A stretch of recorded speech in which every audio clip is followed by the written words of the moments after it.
प्रिय दर्शकों, मैं आप सबका इस क्रमबद्ध बाइबल अध्ययन कार्यक्रम सत्य वचन में हार्दिक स्वागत करती हूँ। मुझे आशा है कि आप सब इस अध्ययन के द्वारा आत्मिक लाभ प्राप्त कर रहे हैं। पिछले अध्ययन में हमने सीखा फरीसियों की निंदा, सुरूफिनिकी जाति की स्त्री की बेटी से दुष्ट आत्मा को निकालना, देकापुलिस में बहरे और गूंगे मनुष्य की चंगाई। आज के अध्ययन में हम मरकुस रचित सुसमाचार के 8वें अध्याय का अध्ययन करेंगे, जिसमें हम सीखेंगे प्रभु यीशु का 4000 लोगों को खाना खिलाना। फरीसी लोग प्रभु से किस स्वर्गीय चिन्ह की मांग करते हैं। चेलों को प्रभु फरीसियों और हेरोदेस के खमीर से दूर रहने की सीख देते हैं। बैतसैदा में एक अंधे को चंगा किया जाना। पतरस यीशु को मसीह स्वीकार करता है। अपनी मृत्यु के विषय में यीशु भविष्यवाणी करते हैं और यीशु के पीछे चलने का क्या अर्थ है।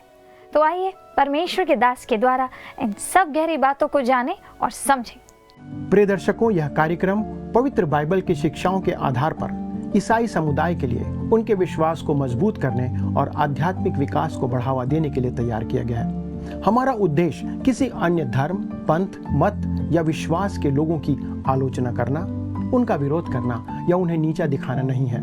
हम सभी धर्मों और समुदाय के लोगों का सर्वोच्च सम्मान करते हैं तथा इस कार्यक्रम में ऐसी कोई बात नहीं है जिसका इरादा किसी की भावनाओं, उनके विश्वास, उनकी आस्था को ठेस पहुंचाना, उन्हें नाराज करना या उनका अनादर करना हो। धन्यवाद।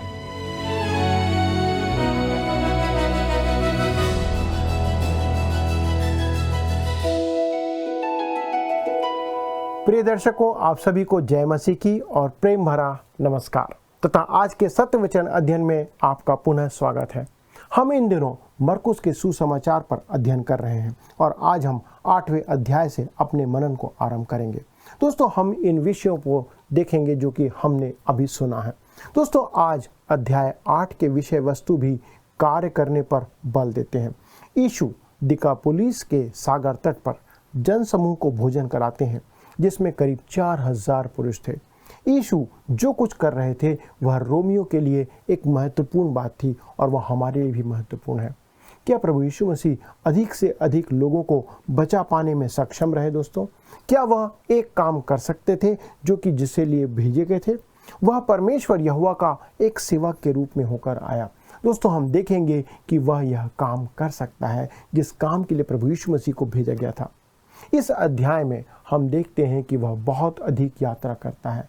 वह स्थान अधिक बड़ा नहीं था, परंतु जहाँ जहाँ प्रभु जाते थे वो पैदल यात्रा करते थे, तो वह क्षेत्र उसके लिए काफ़ी बड़ा हो जाता था। यीशु केवल पैदल ही यात्रा किया करते थे। दोस्तों, यहाँ पर हम देखते हैं कि प्रभु यीशु मसीह 4000 लोगों को भोजन खिलाते हैं। अध्याय पर यहाँ पर जो दिया गया 4000 लोगों को भोजन कराने की घटना है, कुछ लोगों का मानना है कि यह 5000 लोगों को भोजन कराने की घटना ही है, परंतु यहाँ पर उसे गलत रूप से या अलग रूप से प्रकट किया गया है, इसलिए लोग इस पर कई बार ध्यान नहीं देते। आलोचक कहते हैं कि 5000 को भोजन कराने के बाद शिष्यों ने इस चमत्कार को केवल इसलिए लिखा क्योंकि वे यीशु को चमत्कार करने वाले की श्रेणी में रखना चाहते थे।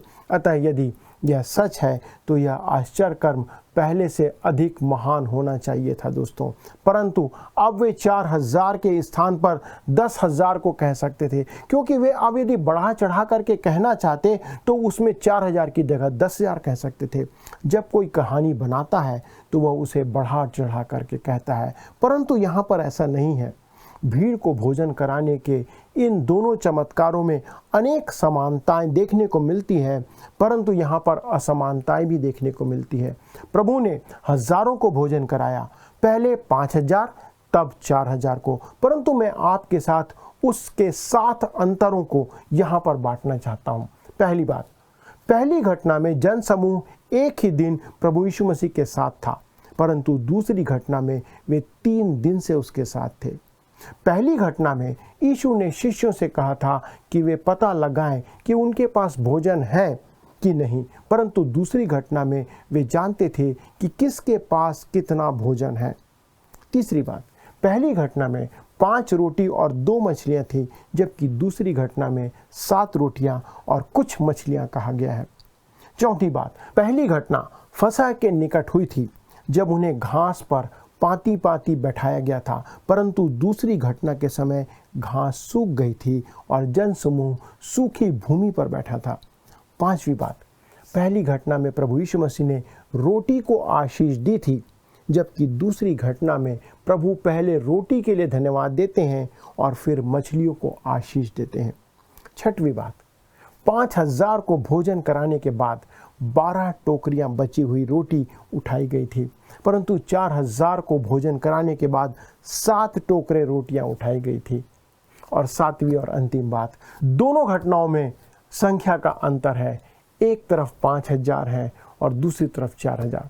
दोस्तों, दोनों घटनाओं में जो सबसे बड़ा अंतर है वह समय का अंतर है। जब प्रभु यीशु मसीह ने 5000 को भोजन कराया था, तब पहले दिन का अंत हो गया था, अर्थात शाम हो चुकी थी। यीशु उन्हें शिक्षा दे रहे थे, परंतु यूहन्ना के सुसमाचार के अनुसार यीशु ने उन्हें भोजन कराने के बाद जीवन की रोटी का वचन सुनाया। दोस्तों, यह प्रचार वास्तव में रात के भोजन के उपरांत दिया गया था, परंतु 4000 को भोजन कराने की घटना में जनसमूह 3 दिन से यीशु की शिक्षाएं सुनते हुए चला आ रहा था। शिक्षा के बाद प्रभु यीशु मसीह ने उन्हें भोजन कराया। दूसरे शब्दों में, वो जनसमूह भोजन करने के लिए नहीं, परंतु प्रभु यीशु मसीह की शिक्षा को ग्रहण करने के लिए उसके साथ चला आ रहा था। हमारे लिए यहाँ एक बहुत ही अहम शिक्षा है। क्या हम भीड़ को आकर्षित करने के लिए कलीसिया में भोजन का आयोजन कर रहे हैं? यदि हाँ, तो हमारा तरीका गलत हो सकता है। बहुत सी कलीसियाओं में आप आज ऐसा देख सकते हैं। कुछ बाइबल अध्ययन भोजन के आधार पर ही चलते हैं। लोग भोजन करने के नाम से अध्ययनों में आते हैं। क्या परमेश्वर ऐसी सभाओं को आशीष कभी देगा? दोस्तों, अंत में मैं इसका उत्तर दूंगा जो आगे जा करके हमारे लिए आशीष का कारण होगा। अध्याय के आरंभ में लिखा है दोस्तों, उन दिनों में, जैसा हमने यहाँ पर पढ़ेंगे। इसका संदर्भ उस समय से है जब यीशु मसीह दिकापुलिस में थे। भीड़ यीशु का उपदेश सुनने निर्जन प्रदेश में आई थी। उपदेश के लिए वह उत्तम स्थान था, परंतु वहाँ भोजन आदि का कोई प्रबंध नहीं था। इस समय तक यीशु का नाम बहुत प्रचलित हो चुका था और असंख्य लोग उसका अनुसरण कर रहे थे। आइए दोस्तों, हम अपने अध्ययन में आगे बढ़ते हैं और पढ़ते हैं अध्याय 8 का पद 1 से 6, जहाँ पर हमें 4000 लोगों को खिलाने का संदर्भ दिया गया है। लिखा है, उन दिनों में जब फिर बड़ी भीड़ इकट्ठी हुई और उनके पास कुछ खाने को ना था, तो उसने अपने चेलों को पास बुलाकर उनसे कहा, मुझे इस भीड़ पर तरस आता है, क्योंकि यह 3 दिन से बराबर मेरे साथ हैं और उनके पास कुछ भी खाने को नहीं। यदि मैं उन्हें भूखा घर भेज दूं तो मार्ग में थक कर रह जाएंगे, क्योंकि इनमें से कोई कोई दूर से आए हैं। उसके चेलों ने उसको उत्तर दिया, यहाँ जंगल में इतनी रोटी कोई कहाँ से लाए कि ये तृप्त हो। उसने उनसे पूछा, तुम्हारे पास कितनी रोटियां हैं? उन्होंने कहा, 7। तब उसने लोगों को भूमि पर बैठने की आज्ञा दी और वे 7 रोटियां ली और धन्यवाद करके तोड़ी और अपने चेलों को देता गया कि उनके आगे रखें, और उन्होंने लोगों के आगे परोस दिया। दोस्तों, यहाँ पर कुछ रोचक और अद्भुत देखने को मिलता है। ऐसा प्रतीत होता है कि चेले 5000 को भोजन कराने की घटना भूल चुके थे। हम में से बहुत से लोग के साथ यही होता है। परमेश्वर हमारे लिए महान काम करते हैं और हम उसे भूल जाते हैं। फिर जब नई कठिन परिस्थिति आती है या निर्मित होती है, तब हम सोचने लगते हैं कि वह एक नई परिस्थिति है। दोस्तों, हम अनेक बार अपने जीवन में परमेश्वर के उन बड़े कार्यों को भूल जाते हैं। उसी प्रकार शिष्य भी अपने पुराने अनुभव को भूलकर नए सिरे से अब चिंता कर रहे थे।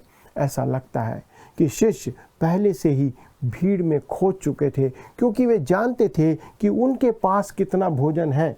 इस बार जनसमूह संख्या में कम था, परंतु रोटियां पिछले बार से अधिक थी। 7 रोटियां थी।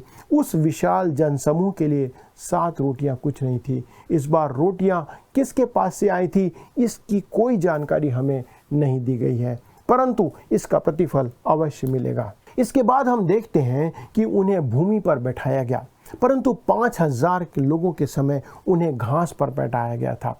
लिखा है, थोड़ी सी छोटी मछलियां भी थी। संख्या यहाँ पर महत्वपूर्ण नहीं है।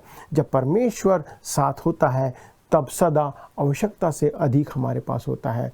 चाहे 5 हो या 4000, सबके लिए पर्याप्त होता है। प्रभु किसी को आधा पेट भोजन नहीं कराता, वह पेट भर के हमें भोजन कराता है।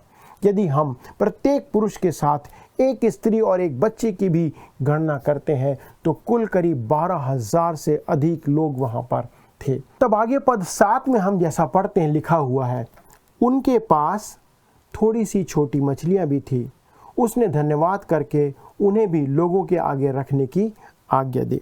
दोस्तों, दलमनूता प्रदेश की भौगोलिक स्थिति को आज निश्चित करना संभव नहीं है, परंतु यह निश्चित है कि वह गलील सागर के तट पर था, क्योंकि वहां पहुंचने के लिए उन्हें गलील सागर को पार करना होता था, जैसा उन्होंने किया था।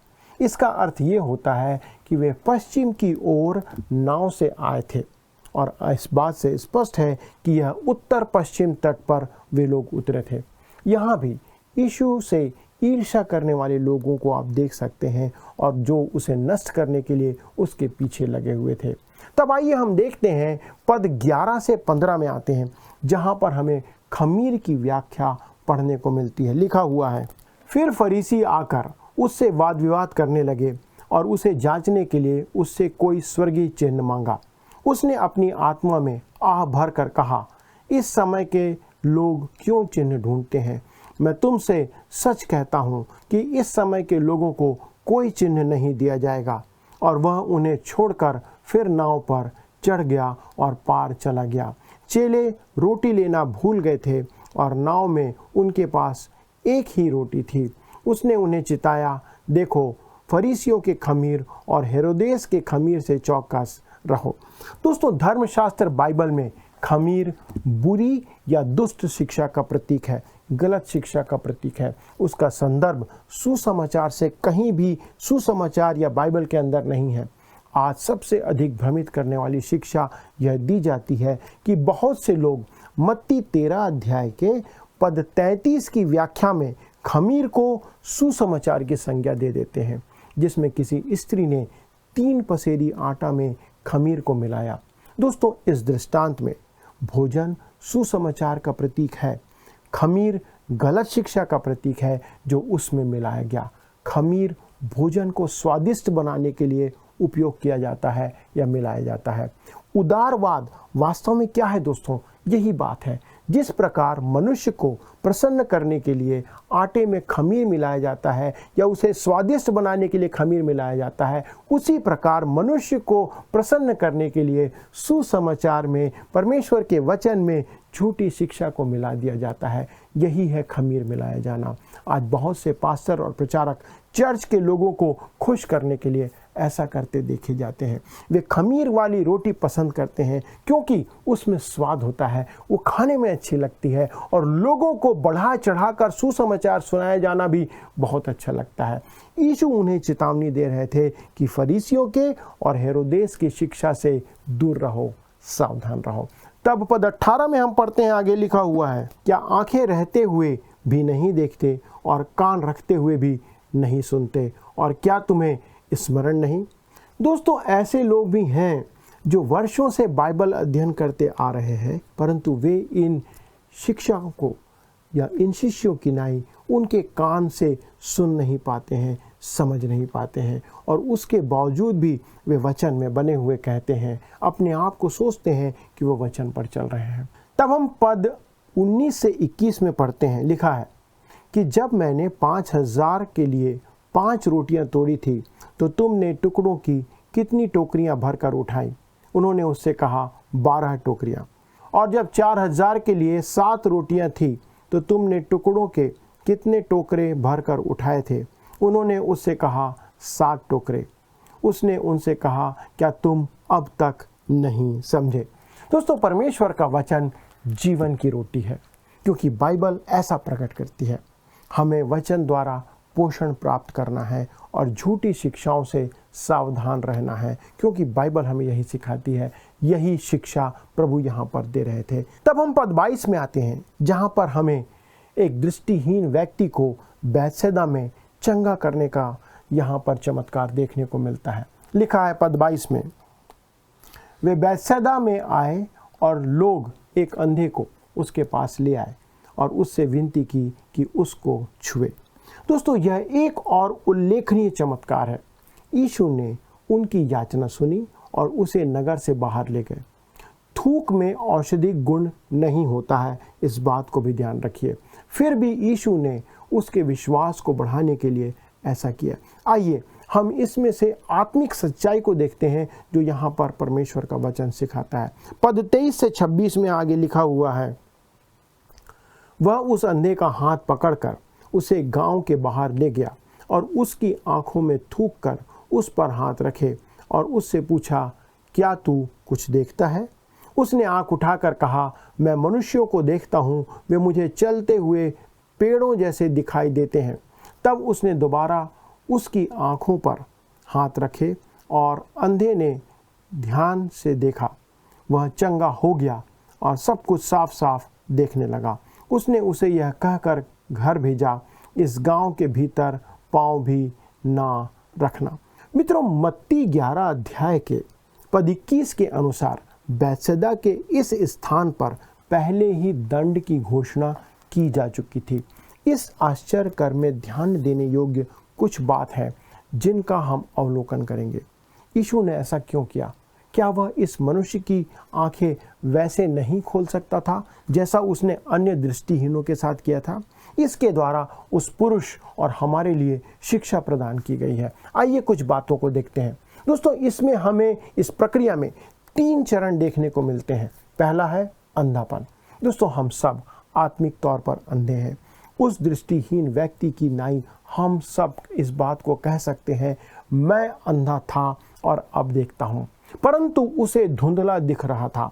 केवल मरकुस ही इस सच्चाई का उल्लेख करता है जो अन्य सुसमाचार में नहीं मिलता। दूसरा है धुंधला देखना। क्या आज आपकी स्थिति यही है कि आप धुंधला देखते हैं? पहला कुरिन्थियों 13 अध्याय पद 12 में लिखा है, अभी हमें दर्पण में धुंधला सा दिखाई देता है, परंतु उस समय आमने सामने देखेंगे। कुछ लोग सोचते हैं कि उन्हें संपूर्ण एवं परिपूर्ण ज्ञान प्राप्त हो गया है। ऐसे लोग भी हैं जो बाइबल अध्ययन में शामिल होना नहीं चाहते, पर ऐसा कहते जरूर हैं। सुकरात ने अपने समय में कहा था कि वह एथेंस वासियों में सबसे बुद्धिमान है। यह सुनकर सबको अचंभा हुआ क्योंकि वह अति दीन व्यक्ति था। तब उसने उत्तर दिया, बहुत से एथेंस वासी यह सोचते हैं कि वे ज्ञानवान हैं और मैं जानता हूँ कि मैं अज्ञानी हूँ, और क्योंकि मैं जानता हूँ कि मैं अज्ञानी हूँ इसलिए मैं एथेंस वासियों में सबसे अधिक बुद्धिमान व्यक्ति हूँ। उसका दृष्टिकोण ये था। दोस्तों, आज अनेक प्रभु के जन हैं या लोग हैं, विश्वासी जन हैं, जो सोचते हैं कि वे सब कुछ जानते हैं, वचन को जानते हैं, परंतु पौलुस जैसा विद्वान व्यक्ति यहाँ पर क्या कहता है कि हमें धुंधला सा दिखाई देता है, हम कुछ नहीं जानते हैं, बहुत हल्का सा जानते हैं। दोस्तों, इस जीवन में हमारी यही दशा है, परंतु एक दिन जब हम उसकी उपस्थिति में आएंगे, प्रभु के निकटता में आएंगे, हमारा ज्ञान पूरा हो जाएगा। मैं निश्चय हूँ दोस्तों कि मैं वहाँ पहुँचकर अति प्रसन्न हो जाऊँगा, क्योंकि मुझे सब ज्ञान प्रकट हो जाएगा। तब तीसरी बात हम देखते हैं उस दृष्टिहीन के जीवन में, सिद्ध दृष्टि। तीसरा चरण यहाँ पर आता है, सिद्ध दृष्टि। जब हम उसकी उपस्थिति में होंगे दोस्तों, हमारी दृष्टि सिद्ध हो जाएगी, हम सब कुछ जान जाएंगे। उस समय हम वास्तव में देखने के योग्य हो जाएंगे। हम प्रभु यीशु मसीह की प्रक्रिया को देखते हैं दोस्तों यहाँ पर, कि जब प्रभु यीशु मसीह की प्रक्रिया पूरी हुई तब वह व्यक्ति पूरी रीति से सब कुछ स्पष्ट रीति से देखने लगा। क्या आपने ध्यान दिया कि दृष्टिहीनों को दृष्टि दान देने में प्रभु यीशु मसीह ने अलग अलग विधियों को काम में लिया? किसी को उसने छुआ, बर्तिमाई को दूरी से उसने कह दिया और विश्वास के द्वारा उसे चंगाई दिया। जन्म के अंधे से प्रभु यीशु मसीह ने कहा कि वह जाकर शीलोह के कुंड में अपनी आंखों को धो ले। परमेश्वर चंगाई के लिए दोस्तों अलग अलग तरीके उपयोग कर सकता है और करता है। उसका तरीका आपके तरीके से अलग हो सकता है। अब आइए हम देखते हैं कि प्रभु यीशु मसीह अपने मृत्यु के लिए किस ओर आगे बढ़ते हैं। पद 27 में हम पढ़ते हैं, लिखा है, यीशु और उसके चेले कैसरिया फिलिप्पी के गांव में चले गए। मार्ग में उसने अपने चेलों से पूछा, लोग मुझे क्या कहते हैं? दोस्तों, यहाँ पर महत्वपूर्ण प्रश्न है कि यीशु कौन है। यीशु स्वयं के बारे में लोगों के विचार जानना चाहते थे। अब प्रभु यीशु मसीह के बारे में आप क्या सोचते हैं, क्या विचार रखते हैं, ये प्रश्न आपके लिए भी है। आपकी स्थिति और सोच को परखने का यह एक माध्यम है। जब तक आप उसके बारे में सही नहीं होंगे, आप बाकी बातों में उसके बारे में कभी भी सही नहीं हो सकते। उसके साथ संबंध में होना बहुत महत्वपूर्ण है कि आपका संबंध प्रभु यीशु मसीह के साथ हो।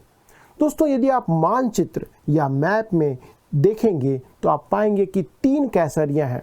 कैसरिया फिलिप्पी गलील सागर के उत्तर में है, वहाँ प्रभु यीशु थे और वहीं से वे यरूशलेम और क्रूस की ओर जाने के अपने मार्ग को स्थापित करते हैं।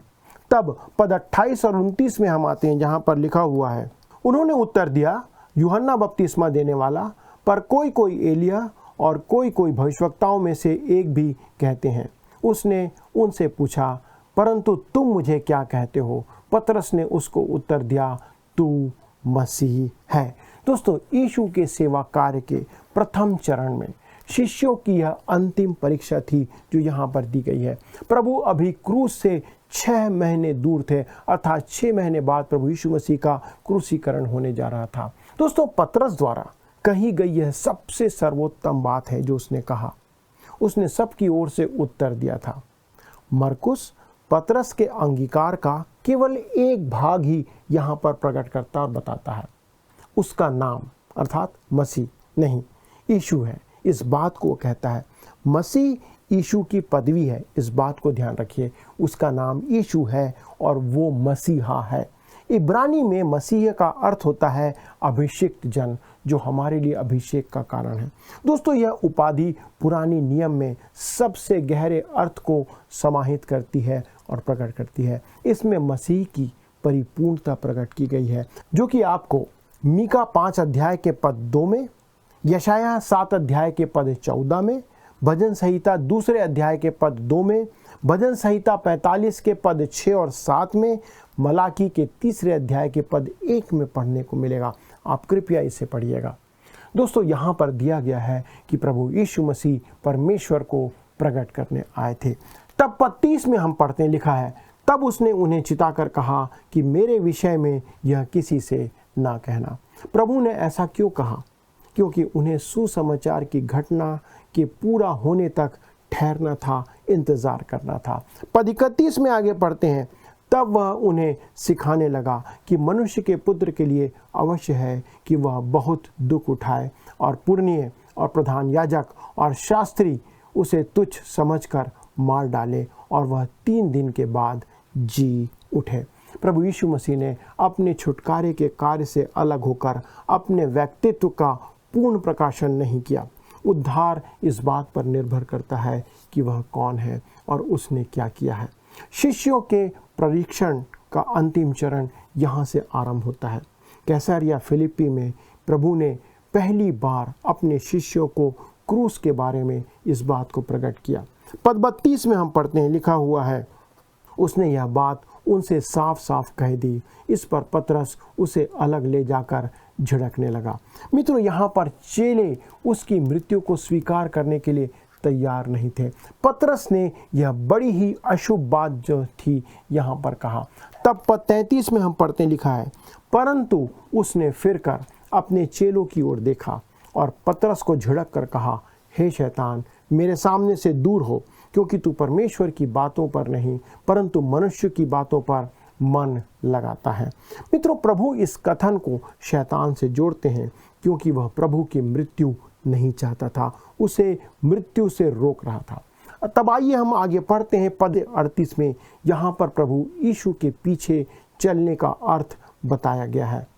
जो कोई इस व्यभिचारी और पापी जाति के बीच मुझसे और मेरी बातों से ले जाएगा, मनुष्य का पुत्र भी जब वह पवित्र दूतों के साथ अपने पिता की महिमा सहित आएगा तब उससे भी ल जाएगा।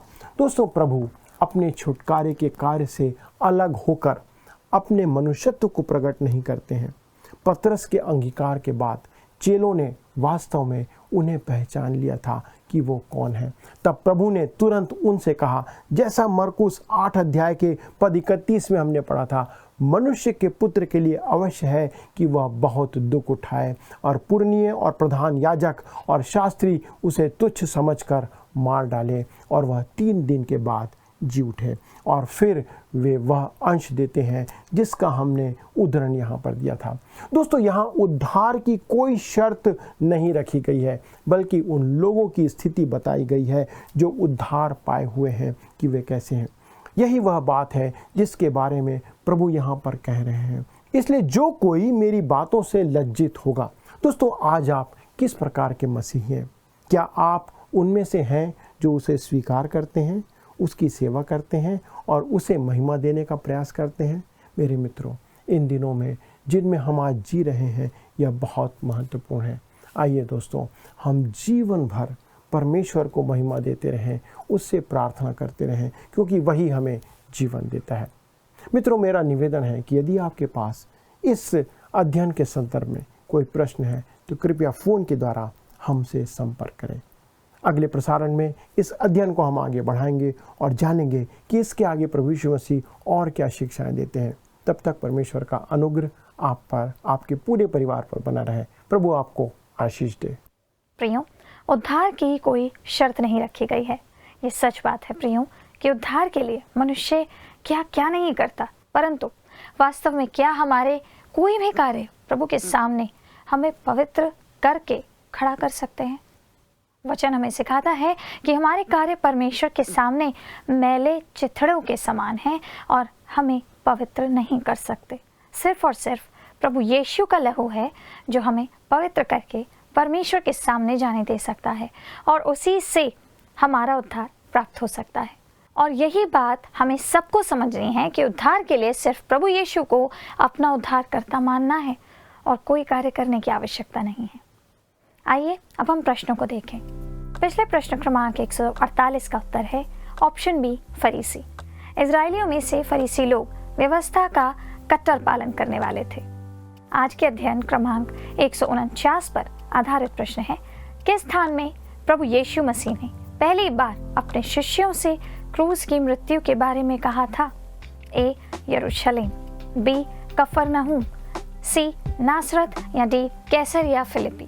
मित्रों, इस प्रश्न का उत्तर हमें कल सुबह 6 बजे से पहले ऑप्शन ए, बी, सी या डी के साथ अपना नाम, पता और स्थान के साथ व्हाट्सएप या SMS कर दीजिएगा। नंबर है 96514 33397 96514 33397। मित्रों, यदि आप इस अध्ययन को दोबारा सुनना या देखना चाहते हैं तो स्क्रीन पर दिए वर्ड रिसाउंड्स टुडे हिंदी लिखकर आप हमारे YouTube पर भी इसे सुन सकते हैं। अधिक जानकारी और प्रार्थना के लिए आप दिए गए नंबर 9651433397 पर कॉल कीजिए। नंबर एक और बार सुन लीजिए, 96514 33397। हमारे परामर्शदाता आपकी सहायता अवश्य करेंगे। धन्यवाद। क्या आपको यह कार्यक्रम पसंद आया? अभी हमें एक मिस कॉल करें और आप अगले विजेता हो सकते हैं।